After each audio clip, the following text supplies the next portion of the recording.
the outlook, despite some of the headwinds, because obviously there are some, but the outlook remains strong. And for many clients in the markets that we mentioned, where there's just a dearth of available space, we're signing tons of 27 deals right now.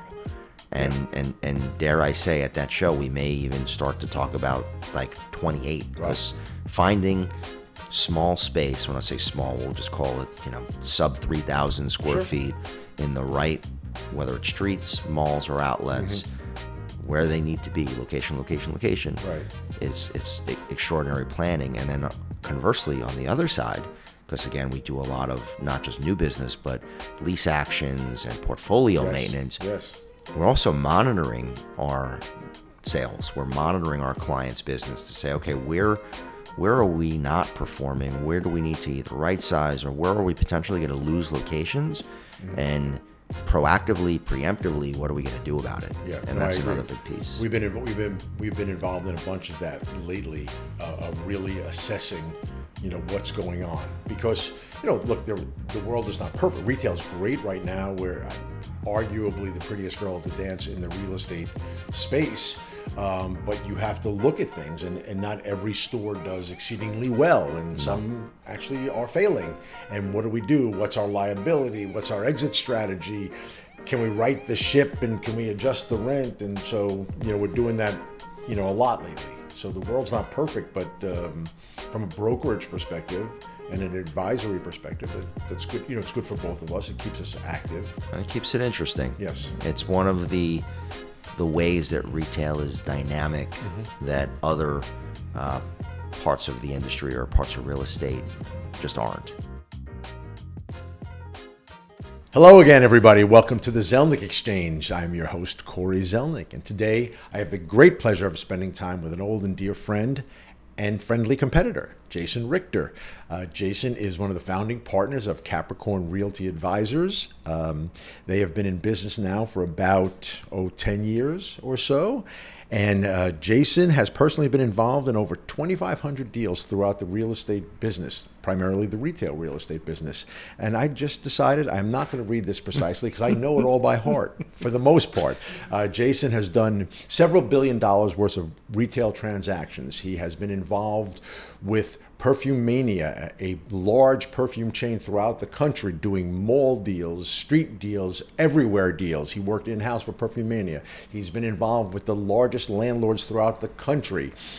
Brookfield, Westfield, I'll check my sheet so I don't forget anybody, Taubman, Vornado, you name it, he's been involved with it. Not only that, Jason has been on the landlord side. He was a senior leasing manager for Thor Equities, a New York City-based but multi-state landlord involved with ground-up developments throughout 10, 12 states throughout the country, handling all of their leasing assignments throughout the United States. Additionally, Jason is, I believe, a founding member of Next Gen with ICSC. That goes back to about 2005, 2006. So when he was a young buck, he started bringing up the Next Gen in ICSC, and he is still a prominent figure in the ICSC organization, which we are both members of. It is my great pleasure to have Jason Richter on the show. Jason, welcome. Thank you for having me, my man. Oh, it's great. It's great to be back with you. We've spoken in the past, and we continuously speak day to day almost in the business. It's great to be back here in your office. Yeah, thank you. Thank you. So tell me, Capricorn is doing great. I've been tracking you guys since the very beginning, you and Andrew. And now you are up to how many? How many make up the organization? We are at about 14, 15. It's fabulous. I think it's fabulous. And we, many of our closest friends know that we actually officed with Corey. We started here. He was kind enough to give us some space. So yeah, I think you came on board, or physically came in, and then it seemed like 5 minutes later COVID hit. Right? It very fast and furious. Yeah. 2018, 2019 is I think where we first landed here, and then obviously 2020 COVID hit, and the world changed. Absolutely, and I think as a tribute to both of us, to pat myself on the back a little bit, we do exactly the same thing for a living, for the most part, but yet we could sit in the same office and get along famously, talk business, and it was wonderful to have you as roommates. And Testament to your reputation, our relationship. Yes, and yours as well. And I think that we should just shout it out to the industry that it can be done, right? That you can get along with people that you compete with on a regular basis. Cohabitate. Yes, and and quite frankly, it all. If people had the right attitude, I think people would appreciate the abundance mentality more. But absolutely, we're not going to delve into philosophies today. We want to talk retail because that's what we both do. There's a lot going on in the marketplace. But I want to take it back to you and Capricorn, quite frankly, and your growth. And what I've seen and what I track with you is some of the national growth you've had. Talk to me about the marketplace. So generally speaking, we operate within the mall, outlet, and high street disciplines and markets and asset classes. Let's say the brands that are consistent within all three of those spaces are generally lifestyle to luxury brands. Mm-hmm. So on the higher end of the spectrum, catering to a more moderate to affluent demographic. And those markets, those centers, those streets have remained robust. The demand has far outweighed the supply. And if anything, we're seeing development in several key markets which you wouldn't necessarily have thought at this point in the cycle, with construction costs, with interest rates where they are, and with, quite candidly, the abundance of retail square footage per capita in the U.S., which is exponentially more than anywhere throughout the world, that we'd be seeing it. But there is a great amount of demand, and there is not enough space in a lot of key markets. So I'm going to take you back half a step in what you said. You talk about lifestyle brands and things like that. I think that plays into probably, I guess it wouldn't be a trend at this point, but the last 10 or 12 years or so, where older centers, malls even, have been turned into lifestyle. They physically changed, right? Some of the interior malls opened up and they became exterior, right? Tear the roof off, very good. And that plays to the brands that are out there. And that's the beginning part of what you said. But the second part you said, we hadn't heard before. I speak to several people, twice a month. I'm talking to different people, and you talked about development. Tell me a little bit more about that, because we haven't heard that, to your point, about costs. Yeah, so just the demand in certain markets leading to newer development. One great example is Dallas. So if you look at Dallas, you've got one of the best malls in the state, which is North Park, and then you have a phenomenal, we'll call it luxury center in Highland Park Village. And then there's some street retail that's mixed in. And the demand from what we'll call non-mall tenants, folks that really identify more with being on the street in urban environments, is through the roof. And obviously Texas has grown considerably in just residency over the course since COVID, like other states have benefited, like Florida.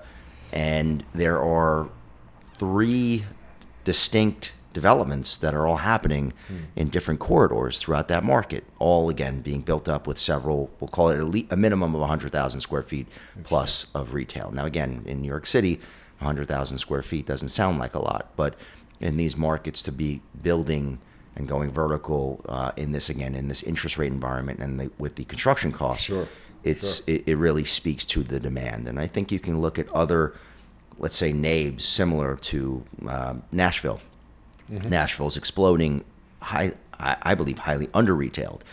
Markets within Nashville, like 12 South, have had tremendous demand. And then folks are aggregating critical mass to build new projects, and there's a handful of things happening there. Yeah, it seemed like, from the various things that I've read along the way, it seemed like Nashville got their shovel in the ground a little bit earlier and continue to build. As compared to like Texas, and for whatever reason, not for whatever reason, I guess it's news. I'm seeing it. I have a friend down in Texas. He does a lot of medical office, but he also does medical retail. His name's Coy Davidson, and he talks frequently about the demand for retail that he's seeing down there and the lack of supply. And so I think it's very interesting. It's incredible. I think the Texases of the world, the Floridas of the world. Yes, there was a COVID play there. I think there's political play. Absolutely. There's tax play. Absolutely. For all of these things. So I guess it sort of fits the bill because that whole thing about building and the cost of building really goes against the grain. 100%. So it's really nice to hear. Any particular tenants that you're bringing down there that you guys are involved with that you'd like to talk about? So our roster is pretty diversified. We've got a healthy mix of, again, everything from lifestyle to luxury within soft goods, apparel, fashion, and then we've got a pretty, it's not so nascent, but I'd say it's still developing fitness category. Yeah. So Paddle House, which we've opened several locations throughout New York City, still looking for Manhattan.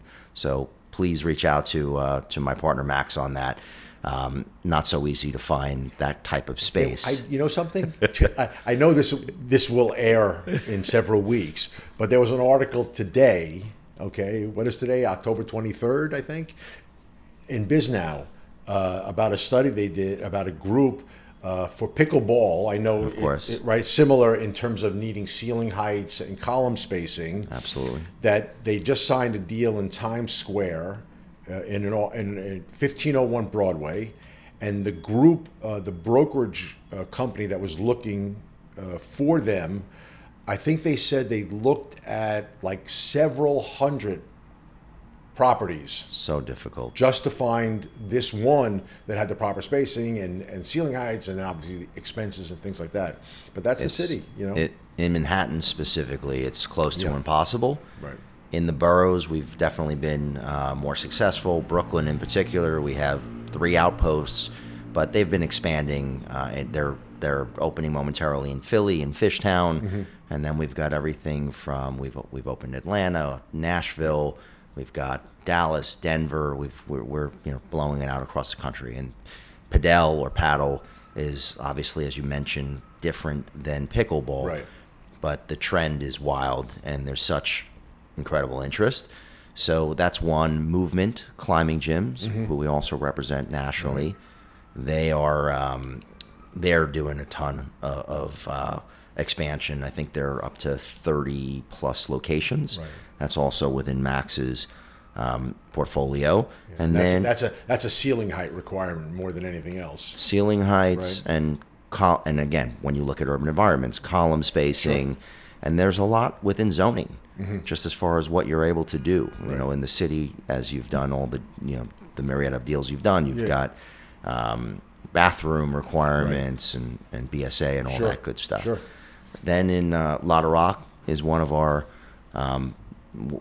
sweeter tenants, and when people think about chocolate, they can't help but smile. So we have a lot of landlords that are very interested in doing those types of deals and going into the best centers and the best streets throughout North America. We handle them throughout Canada as well. Lotta Rock is opening about 10 stores a year. Nice. We've just breached the 50 doors in North America, and we expect that to double over the next few years. So Lotta Rock is an amazing partner. And then we've got a ton of unique digitally native brands, direct to consumer brands. Cool jewelers, local jeweler that you guys probably know, Catbird here in Williamsburg. They've been around for a long time, but really starting to expand nationally. That's great. Over the last few years. So, we represent about 25 brands, and some of them are straight brokerage.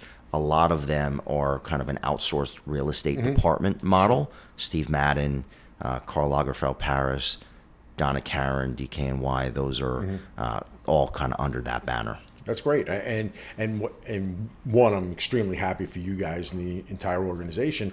But compound that with the fact that speaks right to what's going on in retail across the board, right? Statistically speaking, lowest vacancy rates throughout the country, right? Something like 4.2, like some of the lowest in history. And also going back to the point of lack of development because costs, in most places throughout the country. Very cost prohibitive. And I think this, it's an interesting time, for us because this is what we do and the opportunities. How I love the national sort of report. I love the national Capricorn strategy and the growth. What are you guys seeing locally? Locally, as you well know, demand still remains super strong. New York City is obviously the center of the universe. It's a global economy. We're doing a ton in everywhere from right here on Madison Avenue, where we've signed multiple leases over the last year or so, all the way down to Meatpacking, Soho. Bleecker Street is on fire right now. Very limited inventory. Yes. West Village is back in a substantive way. And then Brooklyn, Williamsburg, we're doing a bunch. Greenpoint, we've got probably 6 or 7 ground up developments all along the waterfront with major institutional landlords. Yeah, and the idea of this conversation is to talk about the marketplace, and I don't want to sit here and constantly pat you on the back, but it's deserved because your team, Andrew Schulman, give him all the right shout outs, and Ryan Schimmel, those guys have been ahead of the curve on Greenpoint. Big time. Really ahead of the curve. They were, they got involved with some landlords early on. Brookfield. Yeah. Brookfield was in the market building the Greenpoint Landing project going back, 5+ years ago. And the rents at that time in Greenpoint were probably in the 40s, maybe 50s. And over the last few years, obviously many other institutional developers have come in. We've worked with most of them. So whether it's Lend-Lease, Rockefeller Group, and others, the rents are now, Quadrant Global, the rents are now in the, call it 70s to 80s. And this is along the waterfront. If you go to Manhattan Avenue and go to Greenpoint Avenue, you're certainly in the triple-digit range. Yeah, Manhattan. I could speak. I could speak because like when I think of Manhattan Avenue, I think of Greenpoint Avenue. That's what I would call traditional Greenpoint. Absolutely. Right. Those were the main hubs of retail for many years until all of this waterfront development. And I'm surprised, and I think in a certain way glad that you only said it's 70s, because I think that if you got to triple figures or triple digits, I should say, by the water, it might be a stretch for now. There's a lot of stretching on economics and rents that we can talk about, but the rents there, I think, are still fair for the growth of the market. I believe there's a lot more growth to come. It's truly a unique neighborhood, and it has very different characteristics to its neighbor in Williamsburg. Right. Williamsburg, we watched, also early. I moved to Williamsburg in 2010, and we watched the retail evolve there. But more analogous for Greenpoint is we watched all of the development along Kent and how that really came to be. So for us, kind of applying the same principles based on amenities and convenience for the the verticality for the residential density upstairs, it was an easy playbook. And shouting out Ryan, who we call LeBron around the office sometimes.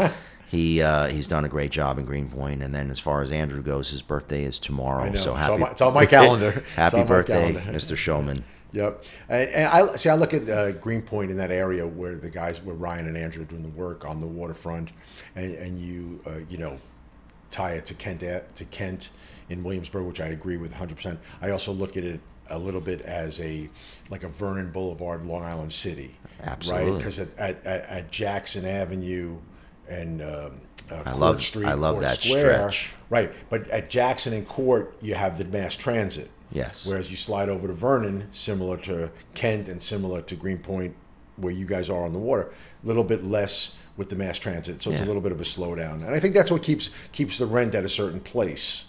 I think Vernon, like I've been talking about that, those few blocks. Sure. Forever. Like I think that's a great place to invest, and you've got great neighborhood, food and beverage, convenience. Yeah. And I've been hearing more as that's like the next block, even though it's been there and it's historic, and you could have gone to Vernon 10 years ago, as you would still today, and like you say, you find great little restaurants all tucked in there.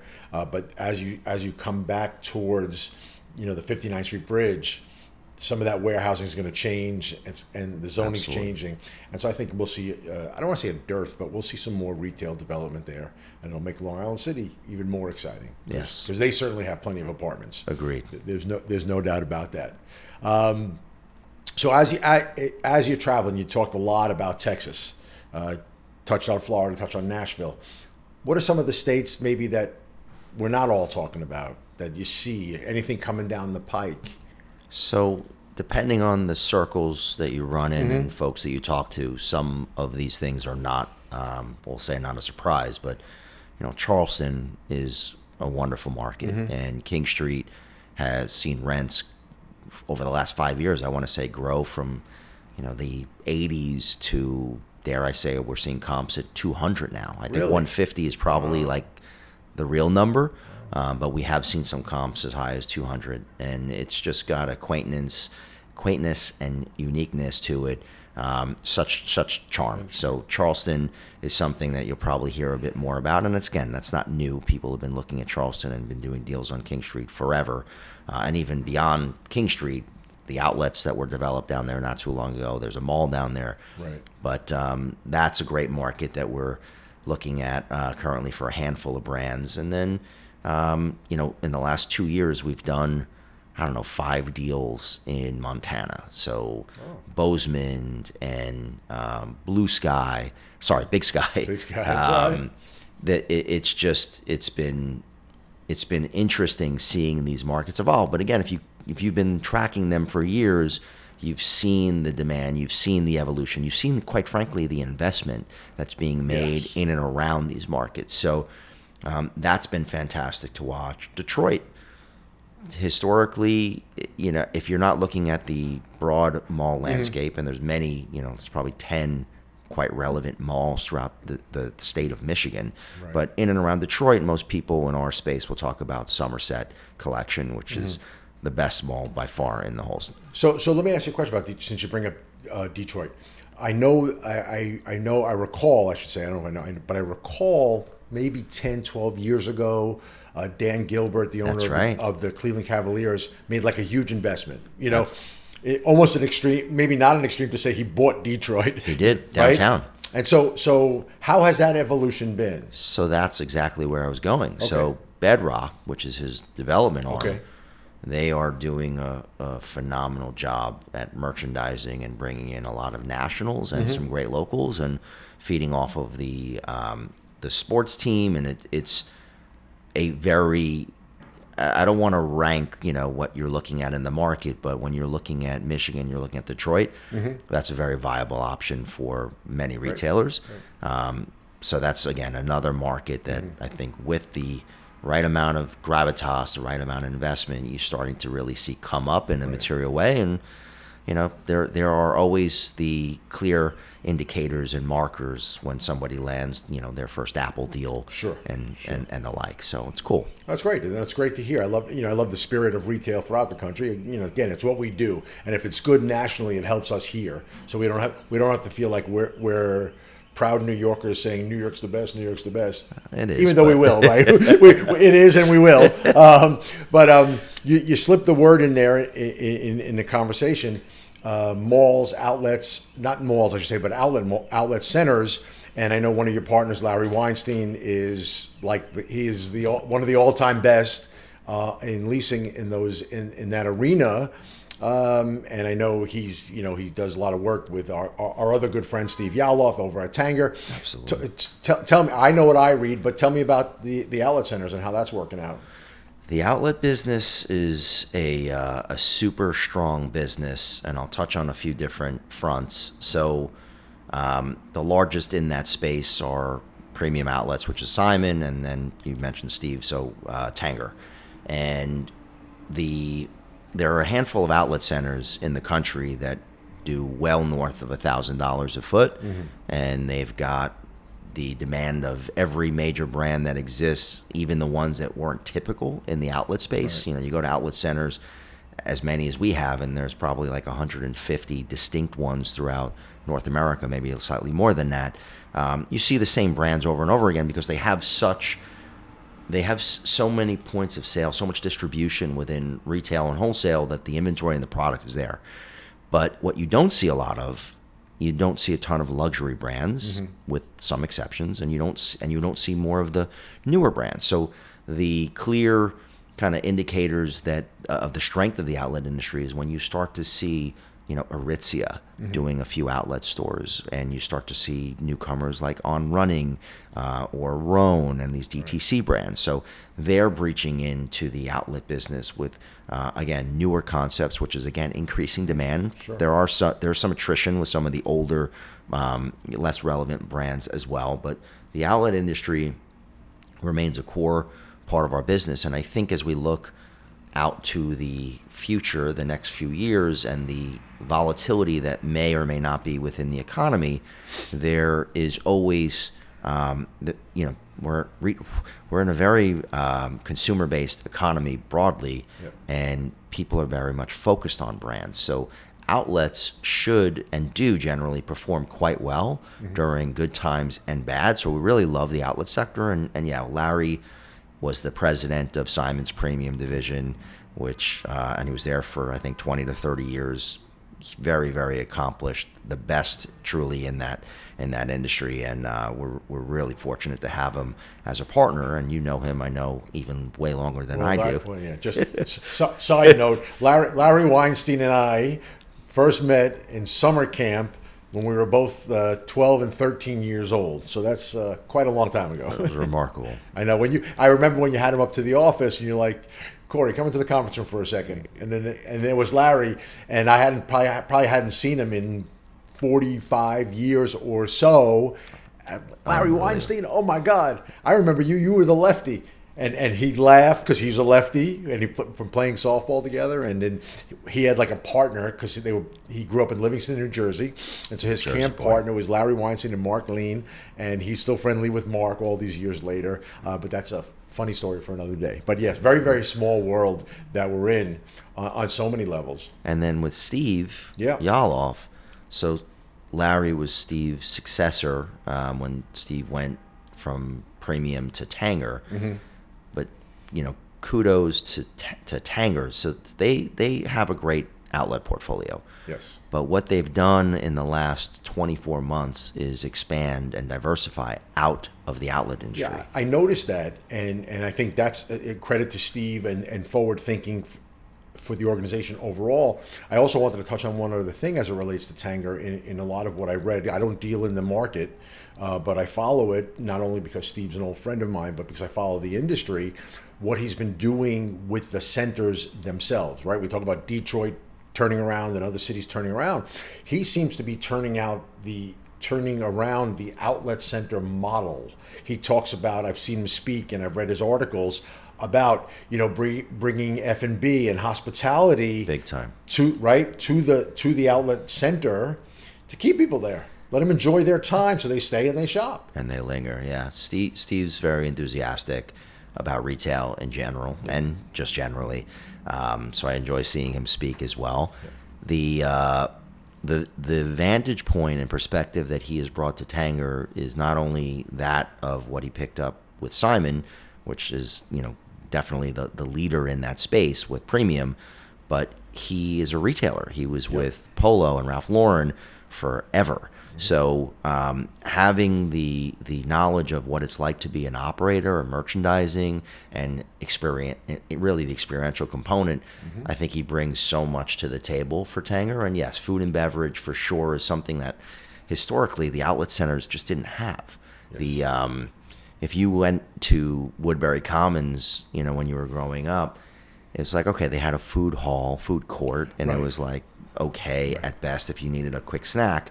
But then at this point, it's got to be a decade ago, they totally redid it. They brought in Shake Shack, and now these very relevant food and beverage operators, very cool urban operators, are opening up in some of these centers. And the outlet business is my last piece on this, but the outlet business is very different than the mall business and the high street business in that generally people are coming with a lot of money and looking to spend like a day. They're driving historically, and this has changed over the last 15 years, historically outlet centers were like an hour outside of the major MSAs. So you would go and drive it, and from here to Woodbury, it's an hour and 15 minutes. Sure.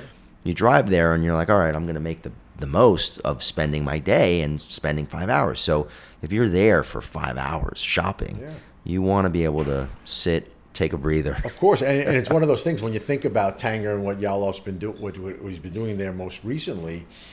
If you go back to the days when they first started these outlet centers, it would seem so obvious that you should have made it that convenient and comfortable for the people to come for the day, right? 100%. They're an hour and 15 out of New York, and in other places you had to travel. I believe that goes to some of the restrictions that some of the retailers have as it relates to their regularly priced merchandise in certain areas. Yeah, wholesale sensitivities and cannibalization is certainly a major consideration for that. If you can buy it for half off or 30%, 40% off down the block, what's the point? Exactly. So I think it's great. And I'll have to get we got to get Steve Yalof on this show. I got to talk to him. By the way, awesome. fun fact on Steve Yalof, that his first job in real estate was sitting in an office with myself. Garrett Gog? Nope. At CB Richard Ellis, but at the time it was Edward S. Gordon and Company. ASG. Me, Steve Yalof, Randy Gerber. Wow. Barry Berger, whose son is Brandon Berger, who works over at KSR now, and a gentleman named David Krakauer, which I have no idea where he is. I hope he's alive and well. But that's just a fun fact. Was LaPierre there too? No. I don't know if LaPierre was born yet. and that's not a knock on David. David's much younger, but I don't think he was in the business yet. So it goes back a ways. So that's my Yalof fun fact. We're sitting here today, and we're coming upon New York ICSC, our annual rite of passage. You are a long-standing member of ICSC, supporter of ICSC in many different ways. You are the youngest chairman of the New York ICSC organization. See, you're smirking because you didn't know I would do my homework. Not bad. But in all seriousness, here we are. We're taping today in October. We talked about, but we're going to air this come ICSC. What are you looking forward to this show? And is it anything different from the last show or previous shows? I really am expecting much of the same. I haven't seen a lot change at ICSC. There's always the annual speculation of how many people will be there, who's coming, who's not coming, how many people are going to be out in the lobby and not necessarily out in the show. Yeah. ICSC should figure out a way to monitor that, right? Yes. We've got X thousand that paid, we've got X more thousand that are just sitting out here that screwed us, right? But they're here working. It's, I think to some extent it's a necessary evil. Yes. But you're right, probably monitor and monetize. Yeah. But I think it's still the event, certainly here in New York. Nationally you have ICSC Vegas, which we also all go for that annual pilgrimage. But I think it's going to be great. People love coming to New York in the Christmas holiday season. I got off the phone yesterday with someone who was bitching and moaning about how freaking cold it is walking over to the water, but I hear you. Fair. I don't disagree. We've been fortunate. I remember many a rainy, I feel like more than not, many rainy conventions. Yes. But no, I think it's going to be wonderful. We're always just like, what are we going to find when we get there? But I think we always find consistency.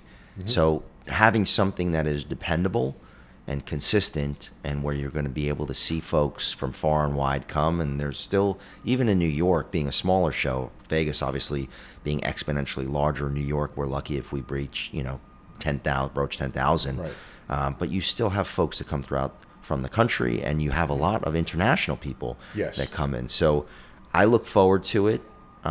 Excited. We're deep into appointments right now, mid-October, but we've had folks, reaching out to us over the last 60 days, getting started really just as soon as Labor Day passed. So it's still very much, everybody's like, all right, looking forward to getting those meetings on the calendar, and in some sense closing out the year, but in another, really just continuing to keep momentum. We know the life cycle of leases and how long they take. And I think, again, we've talked about it throughout this entire, show, the consistency and the strength of retail currently, because like you said, Labor Day, they're talking about closing out the year, but come the show, they're looking at, 26 and 27 and wanting to understand. So that, that's very good, strong, positive, forward thinking for the retail marketplace. the outlook, despite some of the headwinds, because obviously there are some, but the outlook remains strong. And for many clients in the markets that we mentioned, where there's just a dearth of available space, we're signing tons of 27 deals right now. And dare I say, at that show, we may even start to talk about like 28, because finding small space, when I say small, we'll just call it, sub 3,000 square feet in the right, whether it's streets, malls, or outlets, where they need to be, location, Right. it's extraordinary planning. And then conversely, on the other side, because again, we do a lot of not just new business, but lease actions and portfolio maintenance. Yes. We're also monitoring our sales. We're monitoring our clients' business to say, okay, where are we not performing? Where do we need to either right size, or where are we potentially going to lose locations? And proactively, preemptively, what are we going to do about it? Yeah, and that's another big piece. We've been involved in a bunch of that lately, of really assessing, what's going on, because look, the world is not perfect. Retail is great right now. We're arguably the prettiest girl to dance in the real estate space. But you have to look at things, and not every store does exceedingly well, and some actually are failing. And what do we do? What's our liability? What's our exit strategy? Can we right the ship, and can we adjust the rent? And so, we're doing that, a lot lately. So the world's not perfect, but from a brokerage perspective and an advisory perspective, that's good. It's good for both of us. It keeps us active. And it keeps it interesting. Yes. It's one of the ways that retail is dynamic that other parts of the industry or parts of real estate just aren't. Yeah, no, I agree with you. So, I think you'll agree with me. Retail remains strong. For sure. Forward thinking, you're telling me into 27, maybe 28. That's positive. I see the same things. We have our tenants looking forward to, maybe not as far as yours. Ours aren't as sexy, but they're strong just the same. That's all you need. But we're local, and I like the national perspective that you brought, and I'm excited about ICSC. It sounds like you're excited about ICSC. We don't get bored of it, right? We enjoyed it. I used to every now and again say it's a necessary evil, but I don't think that anymore. It's part of what we do. It's the fabric of what we do. It's a lot of work, but I think as we get older, we learn to appreciate it, and there's always unexpected outcomes of the shows as well. The people that you see in the hallway that you didn't think to make a meeting with, or didn't realize they were going to be there. So I used to plan like every 30 minutes. It was really it was mechanical, and it was a little maniacal, but we would have the whole show booked. And I love now leaving pockets for me to just linger, to see some of the new booth holders. Yes. To maybe even just catch a breath and see what the universe might serve up. Yeah, no, I picked up on that, a few years ago. So it became more of a booking of the half an hour, but then leaving the 15, 20 in between before you book the next half hour. Yeah. Because like you said, and most people will tell you if they've done this, not even for a long time, but for some time, they will tell you that you probably walk away with more from what you pick up in the hallway or in the corridors than you do from the set meetings. Because it's almost like the set meetings, you know what you're walking into. Yeah, there's probably ongoing conversations. 100%. Not new leads. 100%. Jason Richter, my man, I'm so glad you spent time with me. Thank you, Corey. I appreciate your time. I appreciate you. Thank you. I look forward to doing it some more again soon. And I know I will see you before then, but I will see you at the ICSC in a few weeks. Always great to see you, and thank you for having me back here. My pleasure.